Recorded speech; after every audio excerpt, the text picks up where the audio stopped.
The searchlight moved like a slow, blind eye over the snow.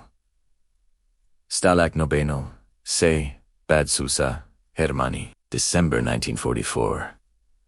The beam washed across the frozen compound, over barbed wire glittering with ice, over low wooden barracks breathing out thin threads of smoke, over shapes huddled in greatcoats too thin for this kind of winter. On the tower, a bell rang twice. Hauptmann Werner Braun stepped out, greatcoat buttoned to his throat, breath turning white in the air. He had marked papers to sign, guards to discipline, an order from Corvée HQ to acknowledge. The usual work of a prison camp in the fourth winter of a war that refused to end. He started down the tower steps, boots ringing against iron. Across the yard, near the shadow of a barracks wall, a cluster of Americans were gathered tighter than regulations allowed, shoulders touching, heads bowed. A guard shouted at them in German from 30 meters away. In the array Ford, back in line. Immediately. No one moved. Braun's jaw tightened. Disobedience. He lengthened his stride, boots biting into packed snow. The searchlight swung back, brighter now, pinning the group in pale white. One of the prisoners looked up. Black face, dark knit cap pulled low. Frost on the scarf at his mouth. And then, in precise, almost textbook German, the prisoner called out, Guten Abend, Herr Hauptmann, Kalte Nacht, nicht wahr? Good evening, Captain. Cold night, isn't it?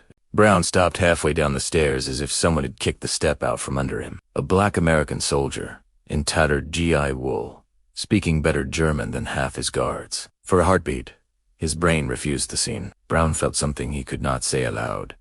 If this prisoner was everything Berlin had sworn he could not be, then what else had Berlin lied about? Every lesson, every chart, every racial diagram, every speech over the radio, all of it cracked like pond ice under a heavy boot. The prisoner held his gaze, calm, respectful, not mocking. The searchlight hummed overhead. Braun's fingers tightened on the rail. He forced his jaw to move. Zurich, in die. Barak, he said. More quietly than he meant to. Es histe, zu kalt. Umdrau. Enklug, sushin. Back in the barracks. It's too cold to be clever outside. The men filed away, boots crunching, breath steaming. The black soldier was the last to turn. For a heartbeat longer, he and Braun looked at each other across the distance. Then the moment was gone. 3 weeks earlier, he had just been Johnny Stevens, 24, south side of Chicago, son of a Pullman porter who knew every mile of track between Chicago and New Orleans, and a schoolteacher who kept German poetry on the same shelf as her Bible. At home, they spoke English. At dinner, his mother would slide a slim book across the table and say, read it out loud, Johnny en enunciate Germans respect good diction. He'd roll his eyes and do it anyway. Heine? Mama? Again? Yes. Heine. Again. And when you get tired of Heine, we'll do Goethe.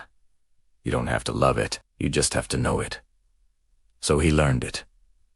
Noun genders and irregular verbs, leader lyrics and philosophical sentences that ran half a page. The crisp cadence of Hochdeutsch that made even insults sound like they belonged in a lecture hall. In high school, German teachers smiled at the black kid who conjugated better than the white kids. At the neighborhood library, he found a cheap, worn copy of Die Leiden des Hohenwerthers and read it into bike lips, moving silently. Language, his mother said once, is armor they can't see. It goes wherever you go. Nobody can take it off you, even if they take everything else.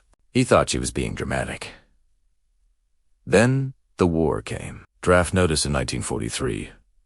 Basic training at Camp Atterbury, Indiana. First time in a world where signs told him which water fountain he was allowed to use, even while a sergeant shouted that they were all fighting for freedom. He kept his head down. Learned to fire an M1.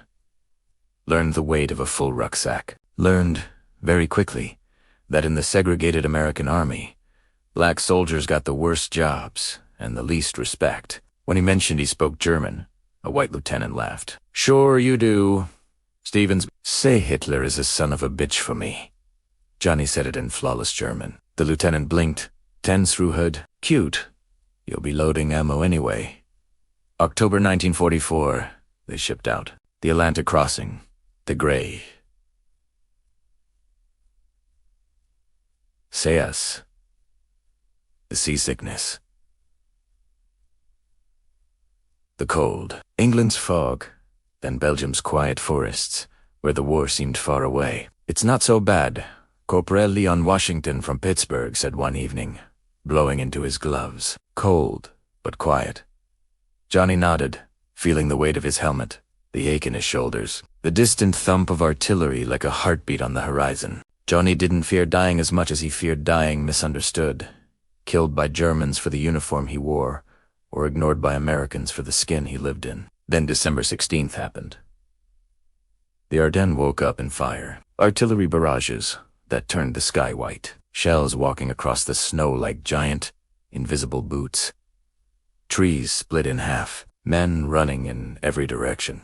Officers shouting orders no one could hear over the roar. Johnny had been in his foxhole. Radio cables frozen into stiff arcs. When the first shells hit their sector, the world went from still to screaming in a second. Fall back. Fall back. Which way? Anywhere that isn't here. He never clearly remembered the pattern of that first day. Only flashes. A jeep flipped on its side, wheels still spinning. A boy from Ohio staring at his own blood on the snow like it belonged to someone else. German tanks, Rio Panzer divisions. Not training photos appearing out of the mist like something from a nightmare.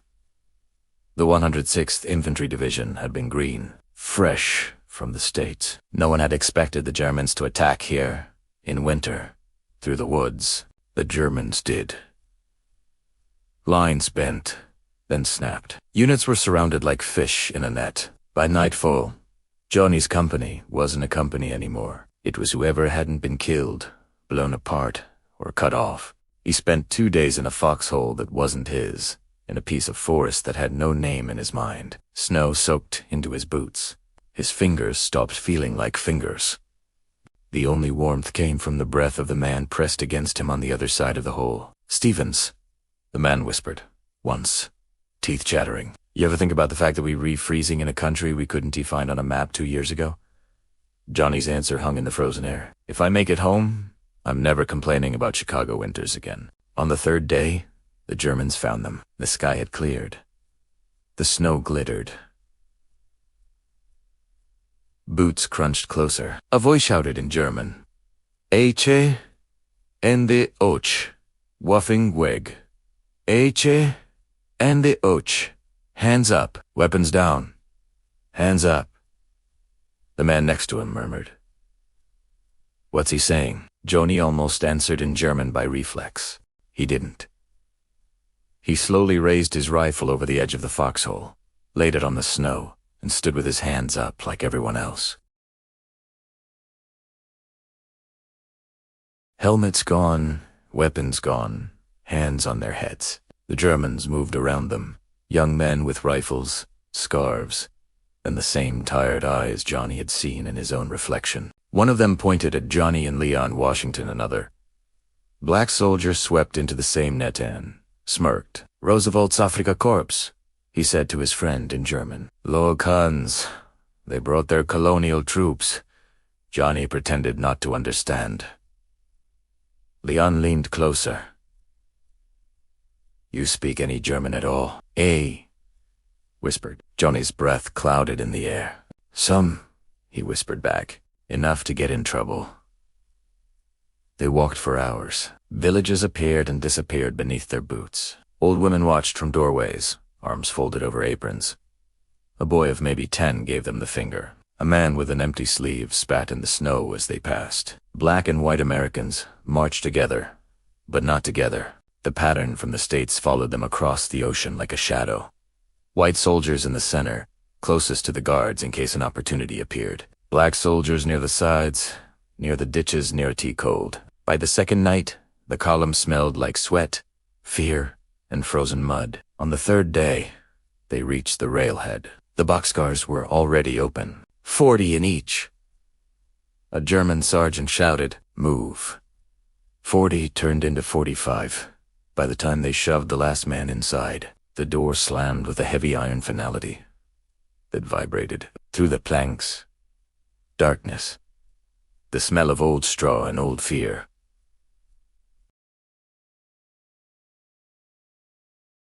Leon's shoulder pressed against Johnny's.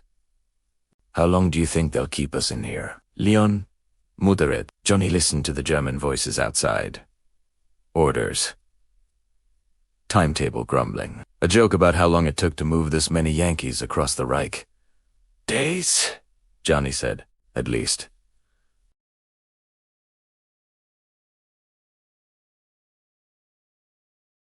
"If they don't decide we're too much trouble."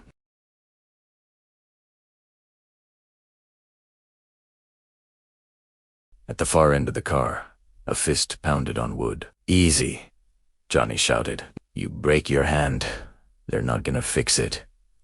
"How are you so sure?" Someone growled in the dark. "Because I understand what they're yelling at each other. Because they re-complaining they don't get paid enough to babysit us all the way to wherever we re-going. Because they sound tired, not murderous. Instead," he said, "adjust him." The journey blurred. Once a day, the doors would rattle open a few inches. A bucket. A few loaves of black bread tossed in like feed. A dented water can. Men fought over crusts without meaning to. Hunger made hands faster than manners. 2 died. One from a heart that had been bad before the war. One from something no one could name when he simply lay down and never got up again. On the morning of the 4th day, the doors rolled open fully.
Barbed wire in 3 rows.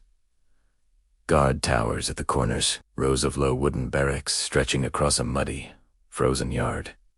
Stalag Ixi, Tename didn't mean anything to the prisoners yet. That would come later, and the stories traded over thin soup and thicker rumors. For now, it was just another piece of enemy territory that had swallowed them. Registration was a blur of shouting, forms, numbers. A board clerk took his name. Named Private First Class. Johnny Stevens. Service number, recited Italiano. The clerk mangled it. He corrected the clerk's pronunciation of the numbers in German automatically. The clerk's eyes flicked up, surprised. "You speak German?" Johnny hesitated, heartbeat kicking. "Ein bisschen. Esaid. Ah. Little." The clerk shrugged and wrote something on the form he didn't let Johnny see. They were shelved toward the American compound. The British compound was on the left. The French somewhere beyond the next fence. The Russians in a section of their own that looked, from a distance, darker. Barracks 14. The door opened on a wave of breath. Sweat, damp wool, and the sour tang of too many men in too little space. Bunks in 3 tiers.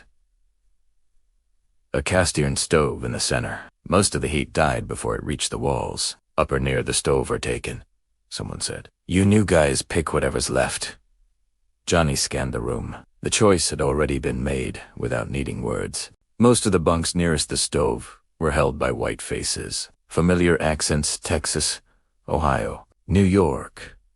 A cluster of black soldiers had already been pushed to the far end, underneath a window that didn't quite close, where the wind sighed through the cracks.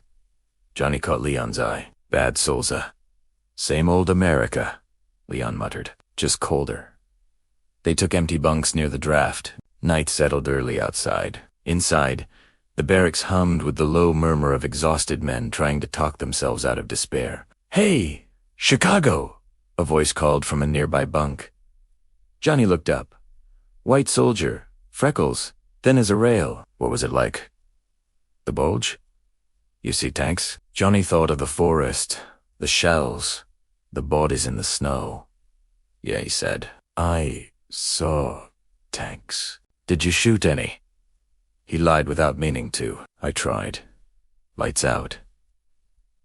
Stove embers glowed faint orange. He lay awake, listening. 2 snores.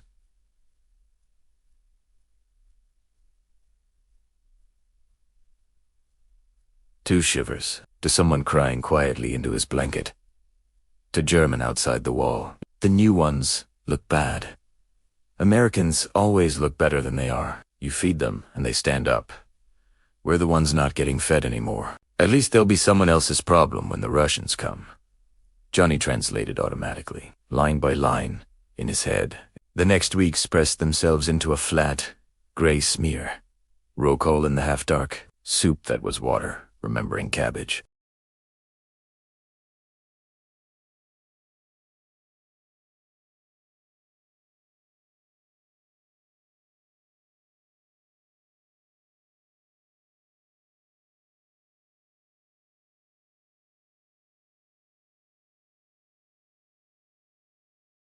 And all the while, he kept his German hidden behind his teeth like a secret weapon he wasn't sure he was allowed to use.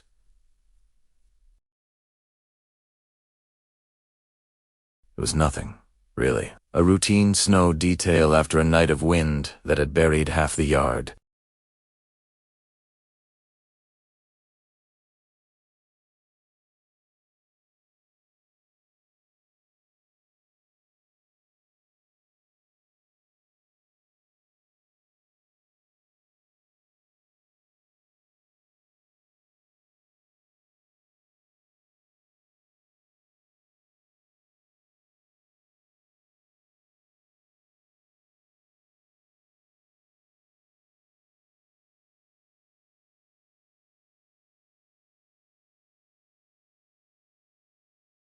The guard exploded.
He smiled.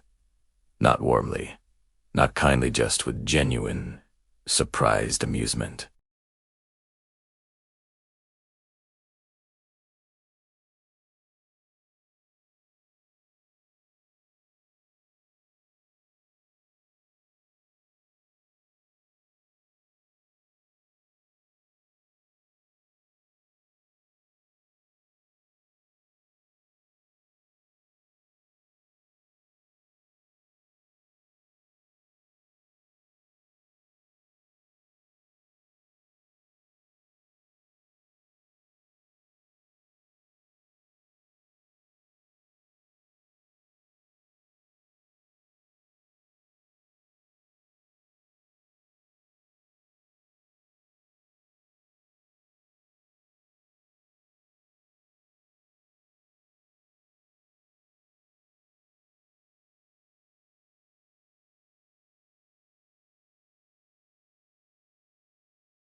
Snow fell in soft, windless flakes the morning Johnny Stevens was taken from the barracks.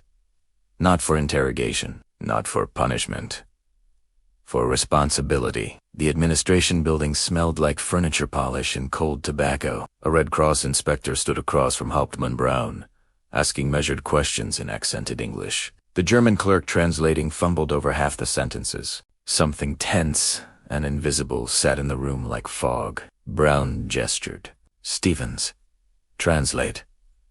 Johnny stepped forward, pulse loud as artillery in his ears. The inspector blinked in surprise. A translator. Among the prisoners, Johnny didn't hesitate. "I speak German. I can communicate clearly." The interview began, and every sentence he spoke felt like walking a tightrope over ice and bullets. He translated questions about rations, bunks, sanitation, medical conditions. When punishment came up, Braun's eyes locked, with his a silent demand, a plea, a warning. Johnny didn't protect him. He didn't expose him.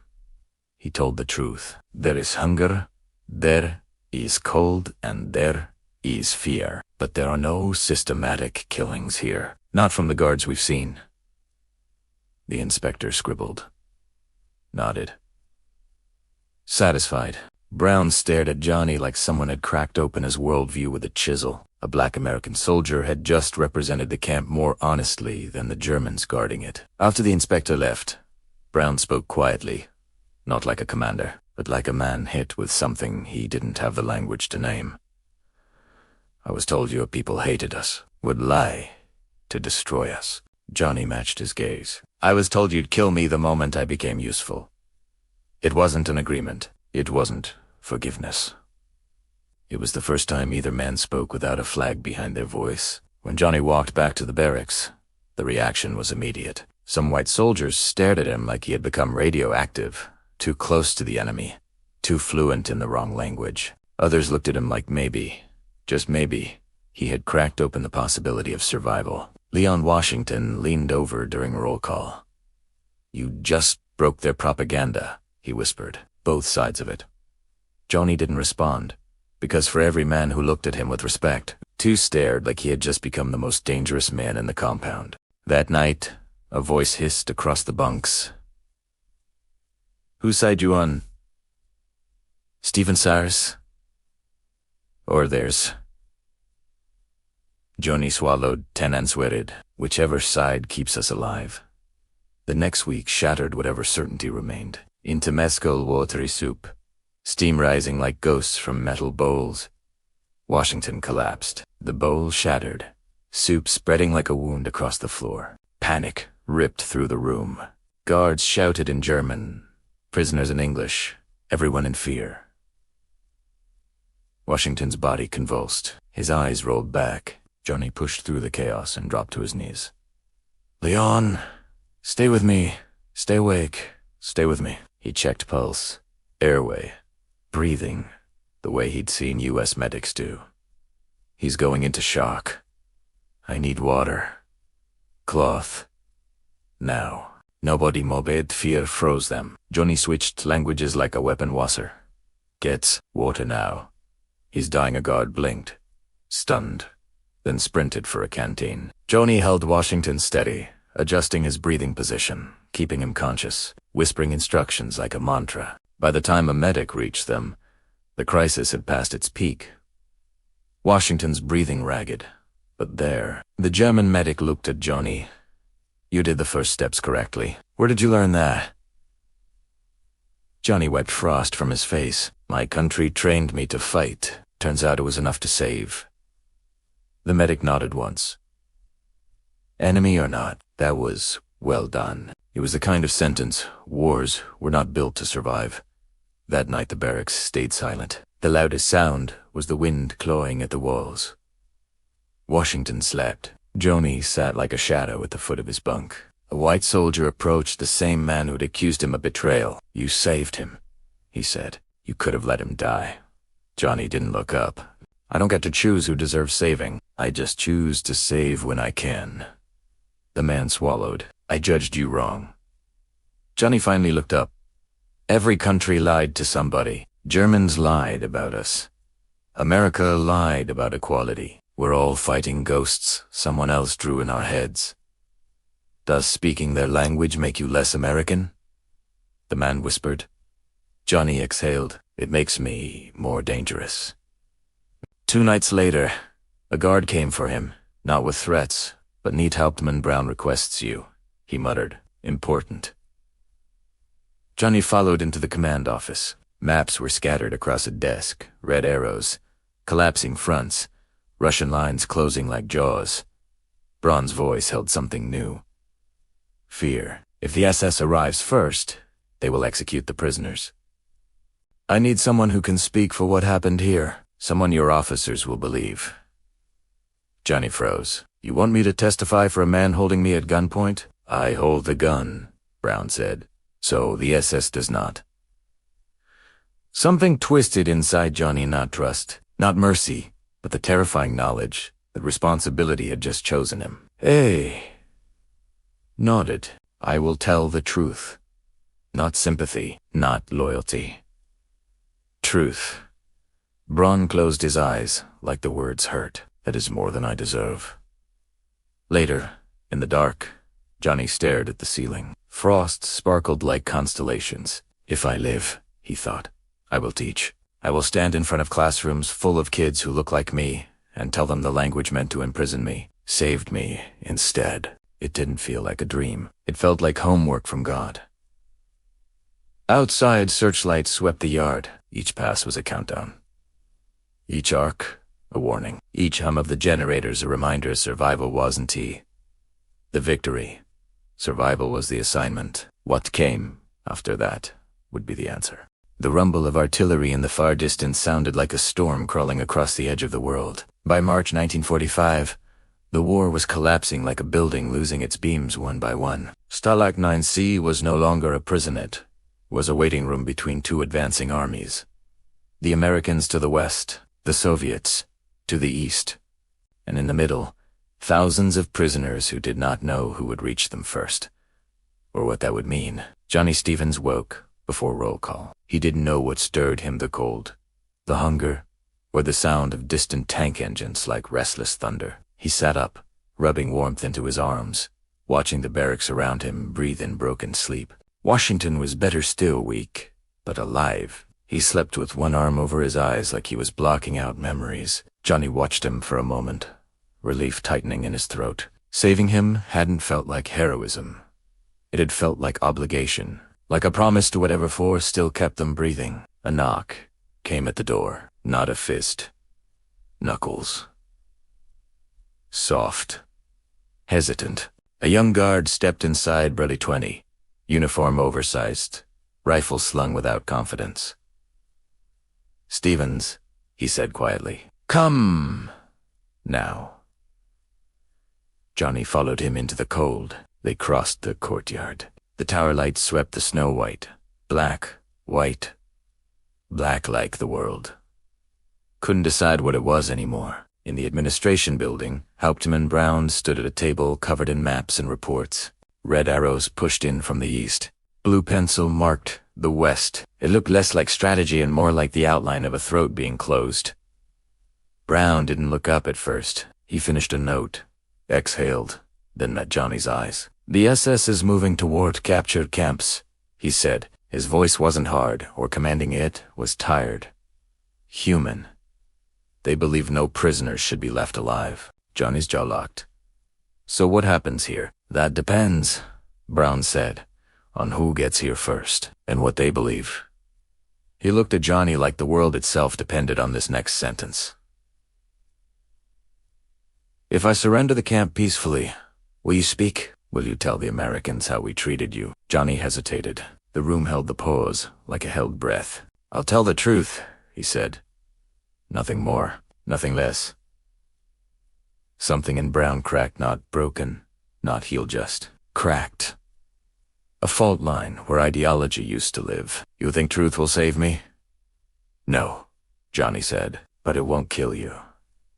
For a moment, they stood as 2 men, not uniforms. Back in the barracks, the others were awake. Word traveled faster than light. in the prison. Someone whispered, "They're going to march us east or west." But march, Johnny didn't deny it. "Stay together," he said, "no matter what." Not everyone trusted him. A white private from Georgia snapped, "You talk to them too much. You think they're your friends now." Johnny stepped closer, not aggressive. Steady. "I don't need them to be my friends," Johnny said quietly. "I just need them not to shoot us." That's the difference between pride and survival. He expected a punch. It didn't come. The man looked away. "Outside," guard shouted. The march began. 2,000 men ordered into columns. Snow packed under boots. The gate opened not with triumph, not with violence, but with the hollow sound of a war that had run out of instructions. They walk. Fields passed, empty houses, burned trucks, horses frozen standing, eyes like glass. Smoke drifted from villages like ghosts, refusing to leave Earth. Johnny listened to every German word spoken by the guards. Some were afraid. Some argued. Some begged for orders that made sense. None came. At a crossroads, a German corporal shouted, "Russians reached Leipzig. They will reach us by week's end." Panic spread through the ranks. Like infection, a prisoner stumbled. A guard raised his rifle. Johnny snapped, "Stop. Don't shoot." "He's fainted, not fleeing. He needs water." In German, commanding. Without hesitation, the guard froze, lowered the rifle, looked at Johnny like he no longer understood the hierarchy of the world. Leon Washington leaned close, voice low. "You keep doing that, they're gonna think you run this place." Johnny didn't look away from the guard. "I don't want to run it, I just want to survive it." That night they camped in a half-collapsed barn. No blankets, no fire. Breath turned to frost. Men slept sitting up so their lungs wouldn't freeze in their sleep. A German medic arrived, bandaged hands, missing 2 fingers, limping. He knelt beside Johnny. "You saved that man today," he said. "And last week, maybe more." His eyes flicked over the prisoners packed in the hay. "Why?" Johnny didn't answer right away. Then, "Because someone has to be who we will wish we were later." The medic nodded, like he understood, like he wished he had said it first. When morning came, everything changed. Engines. Real ones. Close. American trucks rolled over the hill, white stars on green metal. Soldiers in helmets and winter coats, rifles raised but not firing. The German guards dropped their weapons. The rifles hit the ground like bones. Hauptmann Brown stepped forward with his hands raised. Johnny walked out with him not behind, not hiding beside him. An American officer approached. "How were you treated?" he asked. Johnny inhaled. Snow turned the air sharp in his lungs. He could lie out of anger. He could protect out of fear. He could avenge history with a sentence. He could save lives with one. So he told the truth. There was hunger, he said. There was cold. There was fear. But there were no mass executions. No killings under his command. And when the SS ordered one, he refused. The officer looked at Brown. "Is this true?" Brown didn't speak. He didn't have to. Johnny continued. "He guarded us because he was a soldier, not a murderer. That's the difference." For a moment, nobody breathed. The officer nodded. "Then, he'll be processed normally. No special charges." Brown exhaled like a man being allowed back inside his own body. As they were escorted away, he looked at Johnny. "You saved my life." Johnny shook his head. "I saved the truth. What you do with it next is yours." Later, as medics checked frostbitten feet and wrapped blankets around shoulders, Washington bumped Johnny's arm. "You could have killed him with your silence." Johnny looked at the horizon. Silence already killed enough people in this war. He didn't say it loudly.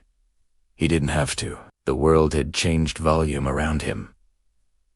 Survival was no longer the question. What came next was the answer. And somewhere between languages, between flags, between two collapsing empires, Johnny Stevens realized something he had never dared think before. He wasn't just surviving history. He was becoming part of it. The war ended with no ceremony, just exhaustion, just signatures on paper and trains full of men who were still learning how to be alive. The first morning of freedom didn't look like freedom. It looked like paperwork, medical tents, and questions. Johnny Stevens sat on the edge of a cot while an army doctor checked his pulse, his frostbitten fingers, his weight. The doctor didn't look at him like an enemy or a curiosity, just a patient. "You're underweight," the doctor said. "You'll need time to recover." Johnny almost laughed. Time. Time had been the one thing war never gave him. Outside, a soldier handed out discharge forms. The sky was gray, the wind sharp, but there were no barbed wires overhead anymore. Prisoners, former prisoners, moved like men relearning gravity. A white sergeant from another unit walked past, muttering loud enough, "Never thought I'd see the day a Negro comes home with medals for talking to the enemy." Johnny ignored him, but the words stuck like splinters. He had survived Nazi captivity, only to step back into American segregation. On the transport ship to the States, black soldiers were assigned to the lower bunks. White soldiers above. Even on an ocean with no borders, the lines were drawn. Washington stared at the arrangement and shook his head. "Man, we ain't even hit New York yet, and it's already starting." Johnny exhaled slowly. War changed a lot of things. It didn't change enough. The ship cut through gray waves. Some nights Johnny lay awake, the hum of the engines like distant artillery. His mind drifted backward and forward all at once. The guard tower lights, Braun's trembling voice, Washington collapsing in his arms, Hoffman whispering Langston Hughes under his breath. Germany had tried to kill him because of his nationality. America would try to silence him because of his identity. Somewhere between those two realities, he had to build a life. When the Statue of Liberty appeared on the horizon, cheers rose, ragged, broken, hopeful. Johnny didn't cheer. He just watched silently, wondering what home meant when your country saluted your uniform but questioned your skin. Disembarkation was fast. Sign here. Stand there. Next. A military officer looked at Johnny's file and paused. "Says here you translated for the enemy." "Why?" Johnny's jaw flexed. "I translated for the truth. That doesn't belong to the enemy." The officer didn't know how to respond. Most people didn't. Johnny returned to Chicago. A welcome home banner hung across the living room. His mother's arms wrapped around him so tightly it hurt. Neighbors came by with casseroles, with questions, with rumors. "You speak German? You actually talked to them? Did they beat you? Did you save people? Did you betray us?" He didn't answer all of it. Some truths were too large for small rooms. He used the GI Bill. Studied. Graduated. Became a teacher. German literature. The very subject they once said a black American shouldn't even know existed. On the first day of class, 30 black students stared at him like they didn't believe the story either. He wrote one sentence on the board. "Language is not a weapon unless someone is afraid of what you can say."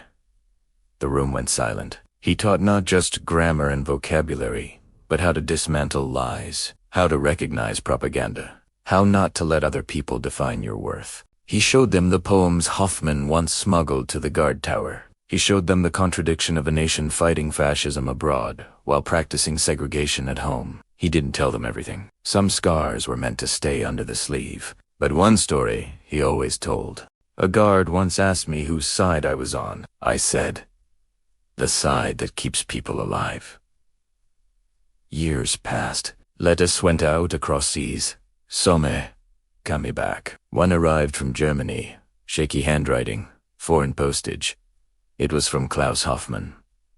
"I survived. I teach now. You changed what I believed was possible. If you ever wonder if speaking changed anything, it did." Johnny folded the letter and pressed his forehead against it like a prayer. Another letter came years later. Unsigned, postmarked from Dresden. "I was not a good man. I was not a free man. But I did not kill them. You should know that. You told the truth. It saved me. He knew who wrote it. He didn't need a name. The world kept moving. The Cold War started. Civil rights, marches filled American streets. Johnny walked with them. Not as a soldier, not as a prisoner,